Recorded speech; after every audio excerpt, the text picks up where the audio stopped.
it's very crazy. It asks and it calls to the question, see, is there even a Nigerian dream? Are we hoping? Is there a hope that tomorrow will be better? Or is there a Nigerian wish? Like, do we ever sit down and ask ourselves, oh, no, will Nigeria ever be better? Are we making conscious effort? Because the way everybody's moving is bloody. I have not seen anything like it in my entire life. Americans have the American dream, yeah? The Britons, of course, they had the dream to conquer the world and colonize. Chinese people have the dream. I mean, you can see how it's working well for them. But let's ask ourselves, is there really a Nigerian dream, my people? Because it's serious. Let me ask us a very important question. When you say the Nigerian dream, I'm not talking about what comes to your mind when you hear the Nigerian dream. The average Nigerian dream might be, okay, let me get my own house. Normally, let me get my own house, my kids, stable electricity, stable job, and I'm fine with my wife or my husband. But these days, the Nigerian dream basically means either some people believe that their dream might be maybe they want to live in Ikoyi or they want to live in Lekki. That's some people's Nigerian dream. Some people's Nigerian dream is Japa, and it's happening in droves, in their hundreds and in their thousands. People are leaving the country. They're escaping. They're not running. The exodus is crazy. They're not even running away. They're escaping. Nobody's pursuing them. They're going through the Red Sea if possible. And there is no Pharaoh. We are our own Pharaoh. So, but if I were asked, what is a dream? What's a nation's dream? I would say a nation's dream is the vision, the image, the goal the people of a nation have created for that nation based on a collective vision. Americans have an American dream. Their founding fathers decided, oh, this country, this is how we want it to be for our children's children. This is how we want it to be for our generations to come. Chinese people have the same dream for themselves. The British people, their own dream was to conquer the world, colonize as many people as possible. That was their dream. But if we have defined a nation's dream to mean the vision the people have for that nation, what is the Nigerian dream? If you notice very well, you see that the average Nigerian man's dream is not connected with Nigeria. Any dream or any Nigerian dream that is not connected to Nigeria, if it involves you leaving Nigeria, if it involves you living separately from Nigerians, maybe staying in Ikoyi, Banana Island, that is not a Nigerian dream. That is your personal dream. So let's ask ourselves very important. You know, growing up as a child, I connected easily with the heroes of our past. You know, Amadu Bello, Tafawa, Obafemi Awolowo. In my head, I believe these guys were our heroes. But as I grew up, in fact, then in primary school, if we are singing national anthem, they will say, hey, hold on for the national anthem. I will stand as a patriotic pupil. I will stand, I'll be and hoping that, you know, I want to respect my country. You get me? So I'm singing the national anthem with pride. But as I grew older, I now realized that, you see these heroes, our heroes past. Now them starts the problem. There was never anything like heroes past at all. What we had were people who were just stewards. The British just handed them governance and they messed up real bad. I won't say, of course, the British stole what they had to steal. But you see these people that are not heroes past. Under 6 years, from 1960 to 1966, these people ran the country down. Those are not heroes. Because for one, they had the opportunity to remold the country in the black man's image. But they didn't do that. They failed woefully. Under 6 years, there was corruption. 1960, there was corruption. There was tribalism. These people although I know that Britain has already laid the seeds of tribalism in the country already. In Nigeria's DNA, there is already the seed of tribalism. There was no way amalgamation. They just brought different tribes together. They brought different nations under one. But my own problem is that our ancestors, the Obafemi Awolowos, the Nnamdi Azikiwes, the Tafawa, they had one job: remold the nation. But under 6 years, in fact, there was a military coup. In 1966, there was a military coup that sacked the government of our heroes past. So as I'm now growing and I realize that there is really no Nigerian dream. Guess what? The American founding fathers, when they were founding America, what happened? All of them came together after fighting British rule, the royal rule. After pulling away from Britain, they formed the colony. I think they were like 13 colonies or whatever. But together they came together and said, we will no longer work for Britain. We will no longer send our taxes to Britain. We are going to name ourselves the United States of America. There was a Declaration of Independence. These were the men that came together. Who created the Declaration of Independence for Nigeria? Let's agree, we already have a colonial past. That's not a problem. I don't like us blaming the white people. It's okay.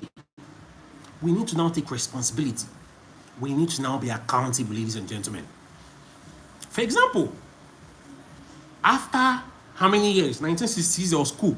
From 1966, there was coup, all to 1998. For once again, we had the gifts of opportunity to remold our democracy, to rewrite our nation in our own image. We messed up again. We revolted, we re-elected a former military man, Obasanjo. Now, some people will say he had one of the best governance or the best presidential. It shows that we don't have tastes. We don't do so far. So anything where they give us now enjoyment. There is no Nigerian dream. But you may ask yourself, why is there no Nigerian dream? Is because first you need to ask yourself, is there, because a dream is shared by a people or a nation. What is a nation? A nation is just people connected, either connected by race, identity, history, background. But for modern politics sake, we can say a nation is people that share similar interests and similar values. Let's ask ourselves, does Nigeria share similar values? In fact, if I ask you guys watching now to identify yourself, you probably want to identify yourself first as an Igbo man, as an Hausa man, or as a Yoruba person, before calling yourself Nigerian. In fact, your identity as a Nigerian is more performative. It's only when you want to fill a form, you remember you're Nigerian. But once the election, you remember you're Yoruba, Igbo, Hausa. Are you guys not seeing that it's difficult to fashion a dream because we were not parts? We didn't have stakes in the creation of the country. We could have remodeled the country at least to be the black man's country. Because the way the whole thing is working now is as if we may never get it right. The way things are fashioned right now is like we may never ever get it right. Now, I am asking, the Nigerian dream, like I said earlier, is something that is not sustainable because we don't have anyone. Tribal loyalty is one of the problems we're having here because many tribes did not intentionally come together to create a country. They are forcefully loyal to their tribe. Whenever the white man has brought us their identity, they have refused. Hello, Mohammed Jasaverovic. What's up? So, no matter how much the black man, the Nigerian man, tries to claim the identity Nigerian, as far as he doesn't, he's still loyal to his tribe first. It means that identity is just a white man. It's something they can drop. It's performative. It's ceremonial. So, the faulty foundation where Nigeria has built and formed itself in terms of political structure is messing things up, ladies and gentlemen. Because how can you create a nation where the people, for example, do not have, how do I put it? The people cannot identify. They choose their tribe first. It means there are over 3 nations in Nigeria. Maybe what we should have is a regional kind of government where at least the Igbos have their nation, the Yorubas have their nation, the Hausas have their, some people will call it, or states, region, we'll call it the region, the inter-region social of Nigeria, rather than calling it Nigeria and just jumbling people together, because it makes it difficult to politically organize. It makes it difficult to govern. Another thing I notice is a lack of vision. Because there is really no Nigerian dream, if you notice, everybody is running away for a reason. Why are they running away?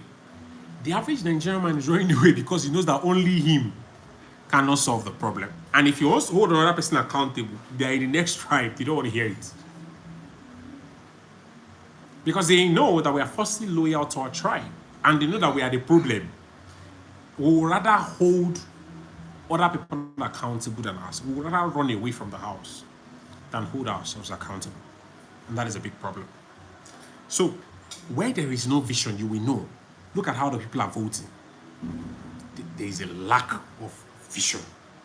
And how we select our leaders. Imagine when we find Afrocentric people. We have leaders like Fela that we allow die for nothing. We opened our eyes and the military messed of Fela, Gani Fawemi, all these beautiful people. It shows that we as a people do not have a vision for what we want for our, it is the people that produce leaders. We have been brainwashed so badly. We have been brainwashed so badly because our taste in leadership is so poor. So when they bring rice, ewa, eba, people will be voting and they'll be happy. You'll be choosing you know what? The kind of political structure that will work in Nigeria is not democracy. Because we are this is Western democracy. We need an African kind of democracy. We need an African kind of democracy to work in the country. And to be honest, most of us will have to take communism. I know a lot of people might have a problem with communism. They will say, but give me one reason why you don't like communism. Because the white man says it's not good. Simple and short. Most people do not like communism or socialism because the white man said so. But to be honest, it is only communism that would actually work. Socialism. Because it is the only one that can provide. Africa is so rich. Nigeria is so rich that we're supposed to have free education. We're supposed to have free education. We're supposed to have free schools, free transportation, free Wi-Fi, free resources. But because we are taking examples from the wrong guys, we want to justify the taxation on our systems using Western standards. You see why we need to remodel. China has remodeled its own self after leaving the whites. Why can't we? Why are we still blaming America and Britain for what they did to us in the past? Guy, we need to. All I'm saying is a lack of vision. When the people are able to vote, when the people have a vision, a leader will come out of their midst. And that leader will be visionary. But of course, we must also ensure that whenever our smart African leaders come out, we do not allow Western media to talk them down. All the Uhurus, the Kenyattas, the beautiful leaders that we have in Africa. Fela Nicola Kokuti is a visionary that we allowed. We messed him up. So whenever you have people who are interested in the black skin, do not allow Western media run them down for you. So these are the thoughts that we need to start having. I think it's also important that we educate our people.